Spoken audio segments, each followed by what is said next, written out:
हम देख रहे हैं कि इस्लाम मत जो है वो पूरे भारत में छा जाना चाहता है, एकाधिकार कर लेना चाहता है। तो इसका जो प्रतिकार है वो ज्ञान से संभव है या भक्ति से संभव है या दोनों के मिश्रण से? इसका प्रतिकार के लिए सबसे पहला जो काम करना होगा वो हिंदुओं को एकजुट होना।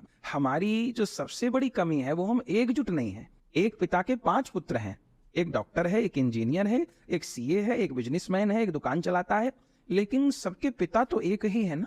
वो अलग अलग धाराओं में होते हुए भी पिता तो एक ही हैं। तो ऐसे हम द्वैत मत में हैं, हम अद्वैत मत में हैं, हम इस संप्रदाय में हैं, हम आर्य समाज में हैं, हम यज्ञ को मानते हैं, भगवान के सगुण साकार को मानते हैं, निराकार, हम जो कुछ भी मानते हैं हम माने उसको, कोई बात नहीं।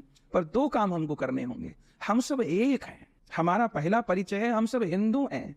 हमारी मत उपासना की पद्धति अलग अलग हो सकती है पर हम सब हिंदू हैं। पहला काम, इससे प्रतिकार होगा। दूसरा, हम एक दूसरे की उपासना को निम्न नहीं बताएंगे। मैं अपनी उपासना में रहूं पर मैं आपकी उपासना को छोटा ना बताऊं, इसी से विवाद होगा। इससे हमारे आप में खाई पैदा हो जाएगी। जैसे आपके लिए आपके माता पिता भगवान है, मेरे लिए मेरे माता पिता भगवान है, तो आप अपने माता पिता को श्रेष्ठ माने, मैं अपने माँ बाप को श्रेष्ठ मानूं।